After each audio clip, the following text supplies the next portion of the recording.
आप सबको स्क्रीन के सामने एक चैप्टर दिख रहा होगा जो इस बुक में चैप्टर 10 है और इस पार्ट का नाम है इकाई अथवा उत्पादन लागत विधि। और इसका पार्ट 1 जो हम फर्स्ट पढ़ रहे हैं और यहाँ आपको दिख रहा होगा हेडिंग में। और ये इसका एक लागत विवरण पत्र आपके फॉर्मेट आपके स्क्रीन के सामने आपको दिख रहा होगा और इसी के बेसिस पर आज हम क्वेश्चन को सारे के सारे इसी के बेसिस पर हम सॉल्व करेंगे, इसलिए मैंने इस फॉर्मेट को आपको दिखा रहा हूँ मैं।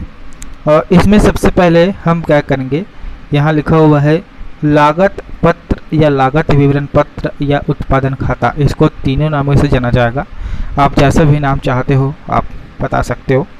जिसमें सबसे पहले हम जब किसी भी वस्तु का उत्पादन करते हैं तो हमें 3 चीज़ों की बहुत ही ज़्यादा आवश्यकता होती है।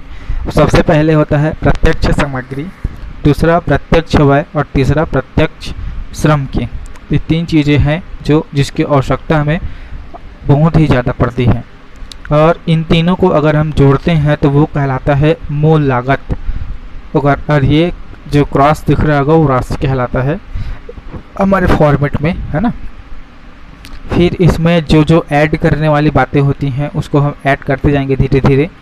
उसके बाद सबसे पहले कारखाना उपरिव्यय लिखाया रहेगा। कारखाना उपरिव्यय में क्या क्या खर्चे हम शामिल कर सकते हैं, इसमें है सबसे पहले कोयला, विद्युत, ह्रास, विविध जो भी खर्चे होंगे। और अब उसके बाद चालू कार्य, जो कार्य तो हम आरंभ कर देते हैं बट वो पूरा नहीं हो पाता है, उसे हम कहते हैं चालू कार्य, वर्क इन प्रोग्रेस, जो क्रिया मार्ग में है ना, जो पूर्ण नहीं हुई है। कार्य हो चुका है प्रारंभ बट उसके पूर्ण नहीं हुआ है। प्रारंभिक स्टॉक, इसमें अंतिम स्टॉक। पहले प्रारंभिक स्टॉक को जो चालू कार्य होता है, मतलब जो काम प्रारंभ हो चुका है किंतु वो पूर्ण नहीं हुआ है, उसे कहते हैं चालू कार्य। प्रारंभिक स्टॉक, इसके अर्धनिर्मित वस्तु, अर्धनिर्मित माल भी कह सकते हैं। और प्रारंभिक स्टॉक को प्लस करते हैं जिसमें अंतिम स्टॉक को माइनस करते हैं। और तीसरा होता है जो अवशेष, जो हम किसी अवशेष का अगर हम बेच देते हैं जो हमारे उपयोग के लायक न होती है उसके अगले वाले टॉपिक में, उसको हम वहाँ से माइनस कर देते हैं। तो इन सारे चीज़ों को करने के बाद ये बचता है तो वो होता है हमारा कारखाना लागत। इनको जोड़ेंगे कारखाना उपरिव्यय में, उसे कहेंगे हम कारखाना लागत। उसके बाद जब प्रोडक्शन हो जाता है तो प्रोडक्शन होने के बाद के जो खर्चे होते हैं वो कहलाते हैं कार्यालय उपरिव्यय। तो 3 चीज़ें होती हैं, जब वस्तु लगाया जाता है, श्रम होता है, फिर व्यय होता है, फिर कारखाना उपरिव्यय। उसके बाद एक अगले प्रक्रिया होती है वो कारखाना उपरिव्यय की प्रक्रिया होती है, जिसमें कानूनी व्यय, कार्यालय व्यय जो कार्यालय में होता है, प्रशासनिक व्यय, टेलीफोन व्यय, डाक तार, ये सब कार्यालय में होता है। फिर अंतिम जो होता है उसे हम कहते हैं निर्मित माल। तो निर्मित माल में भी 2 होता है, एक होता है प्रारंभिक स्टॉक और दूसरा होता है अंतिम स्टॉक। फिर वही काम जो चालू कार्य में हमने किया था, यहाँ प्रारंभिक स्टॉक को प्लस किया था तो यहाँ भी हम प्रारंभिक स्टॉक को प्लस करेंगे और अंतिम स्टॉक को माइनस करेंगे। अब यहाँ तक जो हो जाता है 3 जो प्रक्रियाएं होती हैं, उसके बाद ये सारे 3 प्रक्रिया होने के बाद पहला मूल लागत, दूसरा कारखाना लागत और तीसरा ये पहला मूल लागत, तीसरा कारखाना लागत और एक होता है उत्पादन लागत। ओके, उसके बाद ये जो आपको लिखना है इसको मैं इसका फोटो क्लिक करके आप सेंड कर दूंगा। ओके, उसके बाद ये इसका अगला जो टॉपिक होगा वो तीनों जो प्रक्रियाओं को जोड़ने के बाद मूल लागत और कारखाना लागत और उत्पादन लागत को जोड़ने के बाद हमारा जो आता है वो कहलाता है बेचे गए माल की लागत। बेचे गए माल की लागत में हम सारे विक्रय व्यय को जोड़ेंगे और इसके बाद वो कहलाता है बेचे गए माल की कुल लागत कहलाता है। अब बेचे गए माल की कुल लागत करने के पश्चात हमारे पास होता है विक्रय और लागत में अगर हम माइनस करते हैं तो बीच में जो रहेगा वो कहलाएगा लाभ, जो है मैं लिख देता हूँ उसको, ये लाभ। ओके, तो इन सारी चीज़ों को ही मुझे बताना था क्योंकि ये एक फॉर्मेट है और फॉर्मेट के बेसिस पर ही हम सारे क्वेश्चन सॉल्व करते हैं। कॉस्ट अकाउंटिंग का ये रूल होता है। अब उसी के बेसिस पर हम कुछ टॉपिक्स है जो हमको उसके बहुत ज़रूरी आवश्यक तत्व होते हैं उसको बताना बहुत ज़रूरी है। जैसे कि हमारे पास प्रतिशत के आधार पर लाभ की गणना किस प्रकार करेंगे वो रहेगा, तो इस टॉपिक को आपको कॉपी में रखना है। तो ये जो टॉपिक है इसका आप पहले स्क्रीनशॉट ले लीजिएगा, वो हम बाद में बताएंगे। पहले स्क्रीनशॉट लेके अपने कॉपी में इसको नोट कर लीजिएगा। ओके, तो क्योंकि ये मेरा थ्योरिकल कॉपी है, इसमें मैं सारे थ्योरिकल चीज़ों को लिखता था, है ना। अब इसके लिए क्योंकि भाई ये बहुत ज़रूरी है, तो इसके प्रैक्टिकल्स को समझने के लिए सबसे पहले मैंने थोड़ा सा छोटा सा फॉर्मेट आप लोग को बताया था, है ना। अभी तो क्योंकि फॉर्मेट के बेसिस पर ही हम सारे क्वेश्चंस को सॉल्व करेंगे, तो फॉर्मेट आप लिख लेना। और लिखने के बाद ही अब जो मैं अब जो बताने वाला हूँ उस वीडियो को फिर से दोबारा ओपन करना, और यहाँ से जो मैं अभी क्लोज ओपन कर रहा हूँ वहाँ से फिर से स्टार्ट करना देखने के लिए। अभी लिख लेना पहले, तो उसके बाद अब हम स्टार्ट करते हैं क्वेश्चंस। और जो दीर्घकालीन क्वेश्चन है उसी से हम स्टार्ट करेंगे। जो छोटे छोटे जो क्वेश्चन हैं उस पर हम आएंगे नहीं, डायरेक्टली हम बड़े बड़े क्वेश्चंस, लॉन्ग टर्म क्वेश्चन है उस पर आएंगे। और ये आपका क्वेश्चन है दीर्घगणना प्रश्न करके लिखा हुआ है, देख सकते हो। और दीर्घगणना प्रश्न में हम सबसे पहले आते हैं क्वेश्चन नंबर फर्स्ट। यहाँ लिखा हुआ है एक कारखाने में जून 2011 में ए उत्पाद की 500 इकाइयों का उत्पादन हुआ और लागत अभिलेखों की निम्न संख्याओं से प्रति इकाई लागत दर्शाते हुए एक लागत पत्र बनाइए। ये आपको बताना है, लागत पत्र बनाइए कह रहा है उस चीज़ को। अब बता देता हूँ एक चीज़ कि ये जो मैं चैप्टर पढ़ा रहा हूँ वो भी इकाई यूनिट 3 से रिलेटिव रखता है। जो ठेका खाता हमने जो पढ़ा उसी का इकाई है ये भी, यूनिट 3 इकाई 3। और मैं इसको इसलिए लास्ट में पढ़ा रहा हूँ क्योंकि ये बाई चांस आता है चैप्टर, तो आए चाहे ना आए बस इसके बारे में नॉलेज तो रख लो, इसलिए मैंने इकाई 3 को बताया। और आज पहला क्वेश्चन स्टार्ट कर रहा हूँ। और हमको सबसे पहले यह क्या बोलेगा वो समझ लेना, लागत पत्र बनाइए बोलेगा, मतलब ये हमारा इकाई 3 का है। और इसमें है सबसे पहले इंग्लिश में दिया हुआ है क्वेश्चन, रॉ मटेरियल कच्चा माल, कंज्यूम्ड मतलब कच्चा माल लगाया गया, और ऑफिस ओवरहेड मतलब कार्यालय उपरिव्यय, प्रत्यक्ष श्रम, सेलिंग ओवरहेड मतलब विक्रय उपरिव्यय, विक्रय उपरिव्यय के बाद कारखाना उपरिव्यय और प्रत्यक्ष मजदूरी, ये सारी चीज़ें हैं। और हमको लागत विवरण पत्र बनाना है। तो चलो हम आपके सामने फिर से वही स्क्रीन में जो लाए थे उस चीज़ को हम फिर से लाते हैं और दिखाते हैं कि हमको क्या क्या करना है और क्या क्या चीज़ दिया हुआ है वो दिया हुआ है। तो ये है, मैं फिर से लाता हूँ उसको। ये देखो ये तीनों चीज़ें हैं, तो इन चीज़ को हम यहाँ लिखते हैं हमको क्या क्या करना है और क्या क्या दिया हुआ है, उसी के बेसिस पर हम क्वेश्चन बनाते हैं। और हम जो बनाएंगे वो कहलाएगा क्या, लागत विवरण पत्र। ओके, तो यहाँ मैं लिख लेता हूँ लागत विवरण पत्र। ओके, और इसके लिए कॉलम क्या होगा, यूँ तो इसको हमको 2 कॉलम से बनाना पड़ता है, लेकिन अभी क्वेश्चन में सिर्फ हमको अभी 1 कॉलम ही बनाना होगा, क्योंकि इसमें सिर्फ हमको लागत विवरण पत्र ही तैयार करना है। तो सिर्फ 1 कॉलम से ही बनाएंगे। और दूसरा कॉलम जो होगा प्रति इकाई का, जो हमको क्वेश्चन में नहीं बोले रहेगा फिर भी हमको इसको बनाना पड़ेगा। तो इसलिए चलो इसको 2 कॉलम से बना देते हैं। एक होगा राशि का और दूसरा होगा प्रति इकाई का, और ये होगा विवरण, और जो हम बना रहे हैं वो कहलाता है लागत विवरण पत्र, और जिसका क्वेश्चन नंबर पहला है। ये हमने कॉलम ऐसा बंद कर दिया। उसके बाद सबसे पहले हम जो हमने खर्चा हमारे पास है सबसे पहले यहाँ लिखेंगे। आप फॉर्मेट देखना जो आप नोट किए रहेगा उसको। सबसे पहले यहाँ होगा कच्ची सामग्री, उसी फॉर्मेट के बेसिस पर हम बनाएंगे। कच्ची सामग्री के बाद प्रत्यक्ष व्यय, और उसके बाद प्रत्यक्ष श्रम,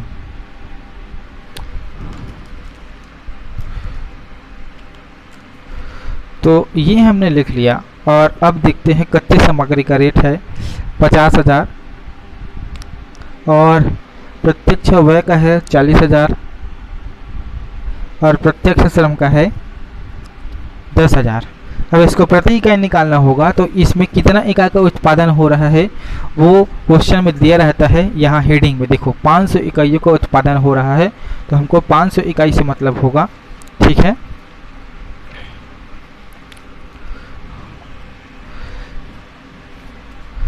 तो हम यहाँ ऊपर में हेडिंग में लिख लेते हैं 500 इकाई, क्योंकि हमको इसको पूरी की पूरी को 500 इकाई से भाग देना होगा।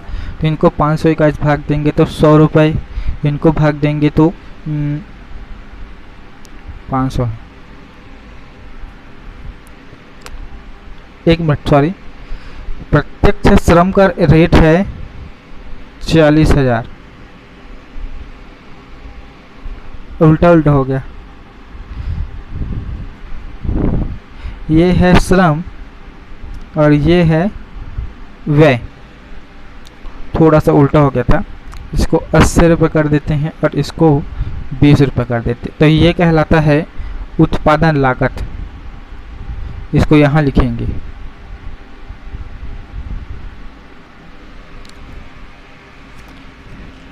ये सॉरी उत्पादन लागत बोलता हूँ इसको कहेंगे मूल लागत। ओके, अब उसके बाद इसमें हम ऐड करेंगे कारखाना उपरिव्यय को।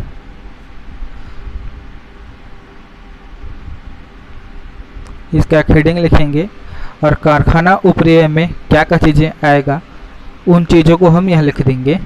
तो सबसे पहले कारखाना उपरिव्यय में एक ही चीज़ है, सिर्फ वही कारखाना उपरिव्यय करके लिखा हुआ है। इसका अमाउंट है, अच्छा इसको टोटल कर देते हैं तो 40, 50, 90, 1 लाख। इसको जोड़ेंगे तो 200।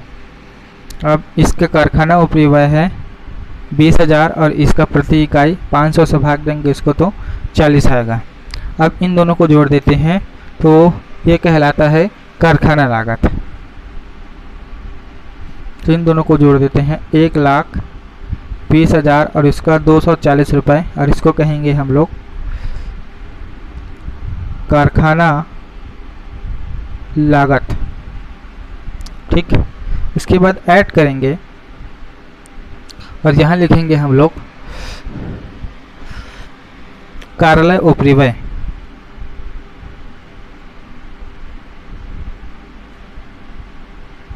कार्यालय उपरिव्यय। अब कार्यालय उपरिव्यय में सिर्फ वही हेडिंग है जो जिसमें है 12,000 रुपये का, और इसका प्रति इकाई अगर ये 12,000 नहीं, हाँ 12,000 है, और इसको प्रति इकाई निकालते हैं तो 24 रुपये होता है।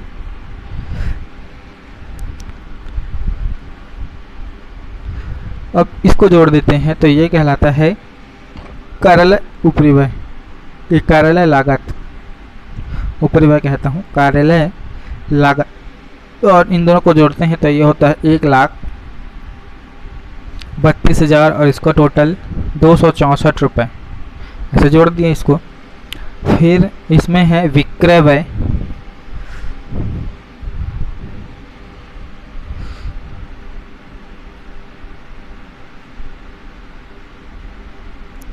विक्रय व्यय, विक्रय व्यय को जोड़ने पर ये हो गया 8,000, और ये 8,000 को 500 से भाग देंगे तो 16 रुपये आएगा, और इसको जोड़ेंगे वो कहलाएगा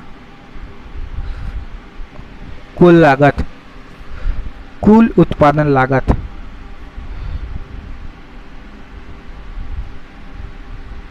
और ये हुआ 1,40,000 का। इन दोनों को टोटल करेंगे तो 280 रुपये होता है। ओके, उसके बाद इसी चीज़ को हमको निकालना था, और इसमें विक्रय की राशि तो दी नहीं है। तो अगर विक्रय दिया होता तो हम यहाँ विक्रय लिखते और लाभ निकालते हैं। ठीक, तो इस चीज़ को हमको निकालना था। और हम अब देख लेते हैं क्वेश्चन में, क्या वो क्वेश्चन में 1,40,000 आया है। उसका आंसर जी ये दिख रहा है 1,40,000, इसका 280 रुपये, मतलब हमने जो बनाया है वो सही है। ओके, तो ये हो गया हमारा क्वेश्चन नंबर फर्स्ट। ओके, मैं इसका फ़ोटो क्लिक करके आपको सेंड कर दूंगा। अब नेक्स्ट देखते हैं क्वेश्चन नंबर सेकंड। इसमें क्या कहा है, क्योंकि ये छोटा छोटा क्वेश्चन है, ये इजीली बनता है इसलिए कह रहा हूँ। देखो सबसे पहले है नीचे है क्या कह रहा है वो समझ लेते हैं। क्वेश्चन में। सबसे पहले है नीचे एक्स के निर्माण का परिनिगित व्यय निम्न प्रकार है। पहले कच्ची सामग्री लगाया, यह सब उत्पादन लागत का है। ईंधन है, विद्युत शक्ति है, प्रक्रिया एवं सामान्य पारिश्रमिक है, मरम्मत है। ये सब कहाँ से देख के, आपके फॉर्मेट से देख के भी इसको बना सकते हो। ओके, क्योंकि सब खर्चे हैं, सब खर्चे को जोड़ना है, बट यही काम करना है कि ये खर्चे कौन सी हेडिंग में आएगा हमारे पास, क्योंकि 3 हेडिंग होता है। पहला होता है उत्पादन लागत का हेडिंग, मूल लागत का हेडिंग, दूसरा कारखाना लागत का हेडिंग, और तीसरा होता है कार्यालय लागत का हेडिंग, और उसके बाद चौथा कुल लागत होता है। तो इन चारों हेडिंग में हमारे कौन सी हेडिंग में इस चीज़ को हम लिखेंगे, उन सारी चीज़ों को हमको समझना है। और इसको 2, 3, 4, 5 क्वेश्चन देखने के बाद समझ में आ जाएगा कि हाँ, हमको किस हेडिंग में किस चीज़ को हमको किस प्रकार से हमको प्रविष्ट करना है। आगे, विद्युत शक्ति, प्रक्रिया एवं सामान्य पारिश्रमिक, मरम्मत, सिंचाई व्यय, प्रकाश व पानी, किराया, दर व कर, दर व बीमा, कार्यालय वेतन एवं सामान्य व्यय, प्रशासन व्यय, कार्यालय के लिए मशीन पर ह्रास, निर्मित टन ये हो गया 17,200 का। ठीक है, तो इन सारे चीज़ों को बनाने के बाद क्या कह रहा है क्वेश्चन में, ये समझ लेते हैं। प्रति मद व्यय की लागत तथा अवधि क्या प्रति टन कुल परिव्यय दिखाते हुए एक लागत पत्र तैयार कीजिए, ये हमें कहा है। तो चलो इस क्वेश्चन को भी बनाते हैं हम, क्योंकि कंटिन्यू अगर 2-3 क्वेश्चन अगर मैं बनाऊंगा तो ज़्यादा इजीली क्लियर समझ में आएगा कि हमको एक्चुअल में क्या करना था। ठीक है, तो सबसे पहले यही हम बना लेते हैं दूसरा नंबर के क्वेश्चन को। लागत विवरण पत्र,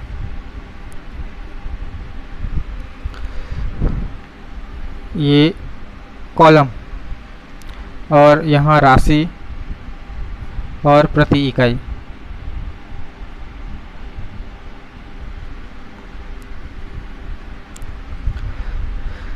और हम स्टार्ट करते हैं। अब सबसे पहले यहाँ लिखेंगे फॉर्मेट देखते रहना बार बार। और एक चीज़ बता देता हूँ, सॉल्व करने का आसान तरीका फॉर्मेट के बेसिस पर, क्योंकि सारे अलग अलग जगह लिखे हुए हैं। अब जैसे कि ये लिखा गया तो इसको आप एक बार टिक कर लेना, ये लिखा गया टिक कर लेना, ये लिखा गया टिक कर लेना, तो इससे कभी भूलोगे नहीं कि हाँ हम इस टॉपिक को भूल चुके हैं ऐसा करके। ओके, क्योंकि हमको सब जगह को अलग अलग जो हेडिंग में आएगा उसको अलग अलग बनाना पड़ेगा ना, इसलिए कह रहा हूँ मैं। ठीक है, तो चलो सबसे पहले हम बना लेते हैं कच्ची सामग्री। तो कच्ची सामग्री है, फिर सामान्य मजदूरी है, एक मिनट, प्रक्रिया एवं सामान्य मजदूरी है, पारिश्रमिक है, प्रक्रिया एवं सामान्य पारिश्रमिक,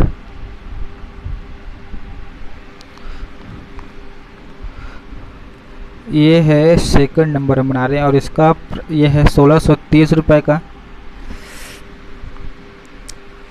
और ये है 3690 रुपये का। और इसमें लागत तो नहीं है, जो प्रत्यक्ष व्यय जो होता है वो तो नहीं है, तो हम इसको कह सकते हैं मूल लागत। और इसका प्रति इकाई भी दिखाना है हमको, मतलब 1 रुपये 630 पैसे, और ये 3 रुपये 690 पैसा है, उल्टा हो गया, सॉरी। इसका जो टोटल इकाई है 28,000 का है, और इसको अगर हमारा इकाई है 17,200,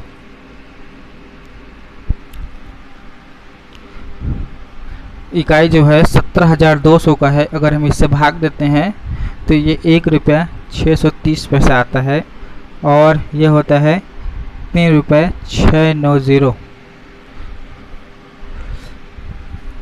अब इनका टोटल हमको, इसका 28,000 है और इसका 63,500 दिख रहा है, और इसका अगर हम टोटल करते हैं इन दोनों का तो ये होता है 91,500, और इन दोनों को टोटल करते हैं तो ये होता है 5 रुपये 3 रुपये 20 पैसे। ओके, फिर मूल लागत के बाद हम आगे आते हैं कारखाना ऊपरी व्यय के लिए, तो यहाँ हेडिंग लिख लेते हैं कारखाना ऊपरी व्यय। अब कारखाना ऊपरी व्यय में जो जो रहेगा उसको हम टिक करते जाएंगे। तो सबसे पहले है जो जो आते जाएगा उसको लिखते हैं, जैसे कि ईंधन,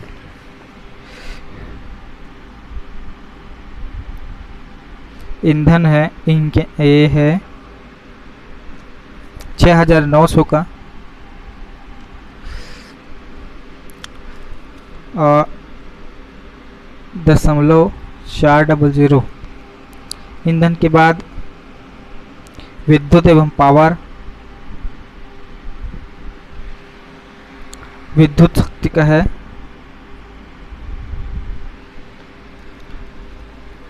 1340, और इसका प्रति इकाई 0.078। विद्युत शक्ति के बाद मरम्मत, मरम्मत है 2400 का, और ये है इसका 13 पैसा।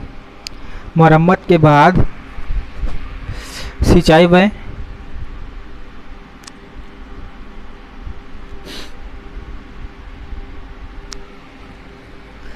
सिंचाई व्यय है 1060, और अगर हम इसका प्रति इकाई निकालते हैं तो 0.62। सिंचाई व्यय के बाद प्रकाश व पानी,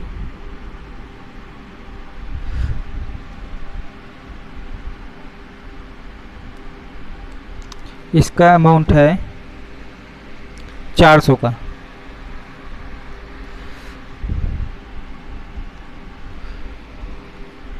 इसका प्रति इकाई 0.023। ओके, तो ये हमने यहाँ से बनाया है, देख सकते हो। उसके बाद आगे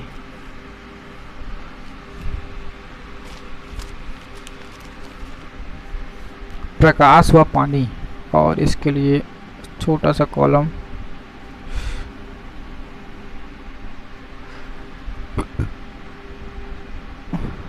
विवरण, राशि, इकाई।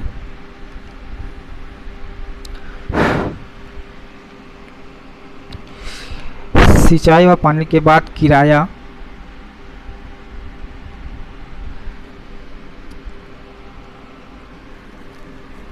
किराया है 2000 का,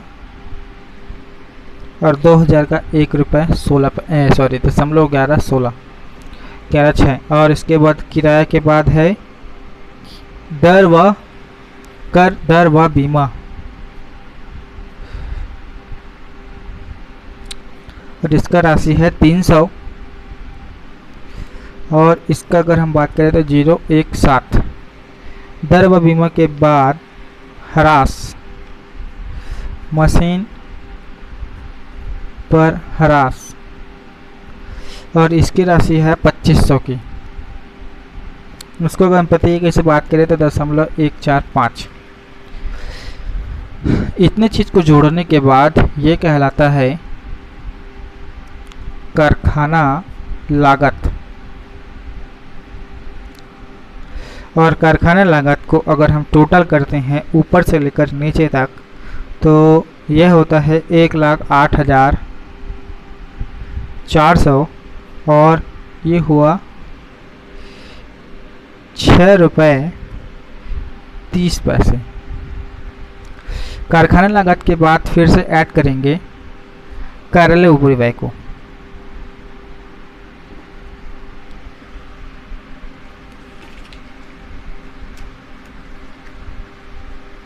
ये कार्यालय ऊपरी व्यय, कार्यालय ऊपरी व्यय का जो खर्चे होंगे वो होगा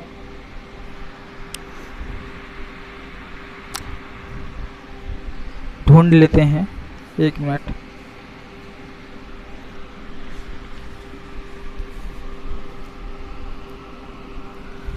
ये कार्यालय वेतन व सामान्य व्यय,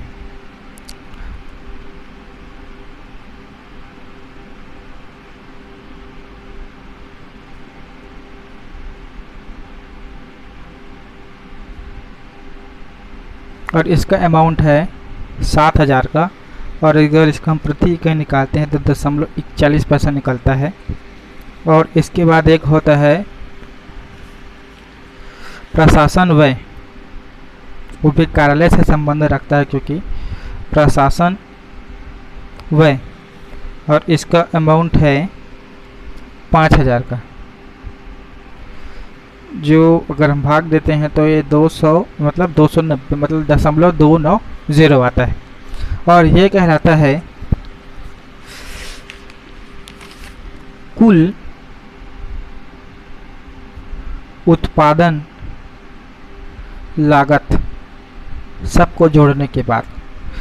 तो इन सबको जोड़ देते हैं तो इसका लागत जो होगा वो कहलाएगा 1,20,400 का। और इसको टोटल करते हैं तो ये होता है 7 रुपये। तो क्वेश्चन का आंसर देख सकते हो,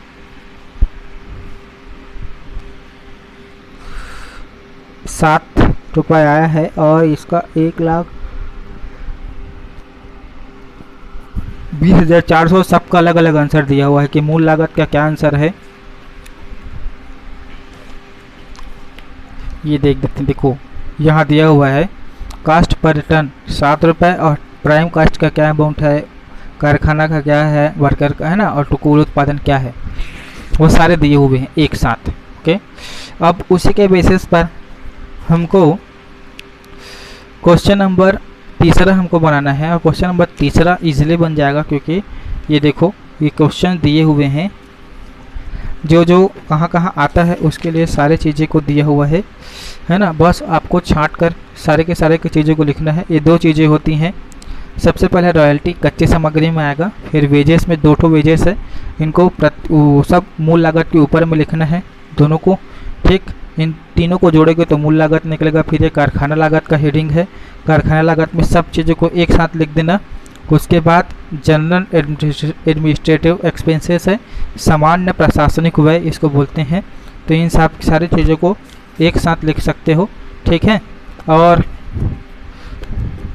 इधर और दिया हुआ है कॉपी के पुस्तक के इधर, तो ये सारे इन खर्चों को भी आप कार्यालय ऊपरी व्यय के नीचे में ही डाल सकते हो कि सारे हेडिंग एक साथ दिए हुए हैं, इसलिए कह रहा हूँ मैं।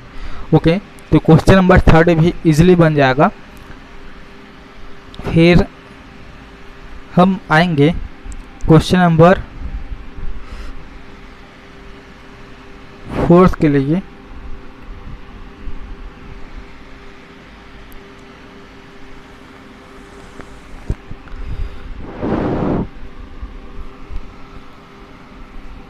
यहाँ 4th में है निम्नलिखित से लागत विवरण पत्र बनाइए। सामग्री श्रम कारखाना उपरिव्यय श्रम का 60% एवं कार्यालय उपरिव्यय कारखाना लागत का 20% होता है, तो लाभ कुल लाभ का 10% है। अच्छा, ये निकालना है, ठीक है, अच्छी बात है। इस क्वेश्चन को हम बना देते हैं, है ना। तो सबसे पहले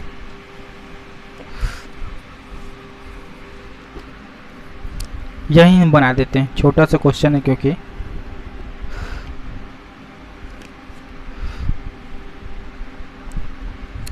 ये हम क्वेश्चन नंबर 4 बना रहे हैं। सबसे पहले यहाँ लिखेंगे सामग्री श्रम मतलब प्रत्यक्ष श्रम और प्रत्यक्ष व्यय। ओके,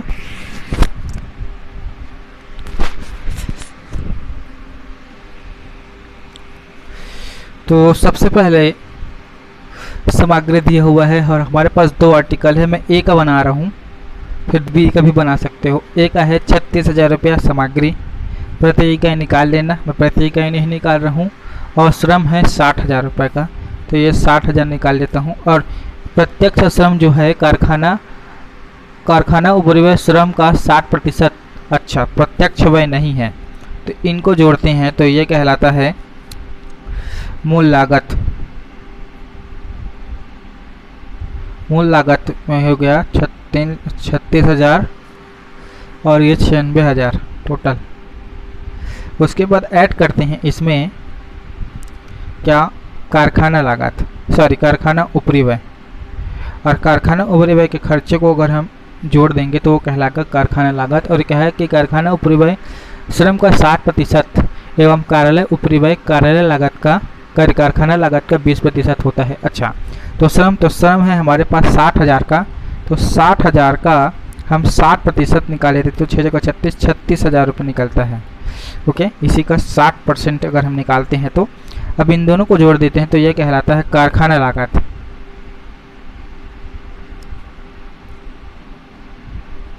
तो कारखाना लागत जोड़ देते हैं, 6 6 12, 10 3 13, 1,32,000। अब इसमें ऐड करते हैं कार्यालय उपरिव्यय।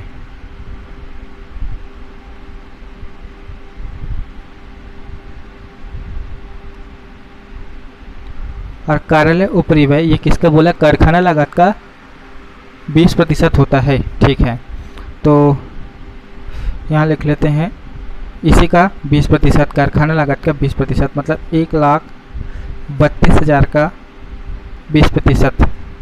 2 जीरो कैंसल, यहाँ 2 जीरो लिख देते हैं, 2 दूनी 4, 2 तिया 6 और 2 एकम 2, 26,400। और यह कहलाता है कुल उत्पादन लागत। ओके, तो इनको जोड़ देंगे और उसके बाद बोला है लाभ कुल लागत का 10% होता है। लाभ निकालेंगे तो कुल लागत का 10% बोला हुआ है, तो कुल लागत का 10% मतलब इनको जोड़ देते हैं और जोड़ने के बाद ये जो आएगा उसका 10% निकाल सकते हैं। ओके, ठीक है, चलो फिर।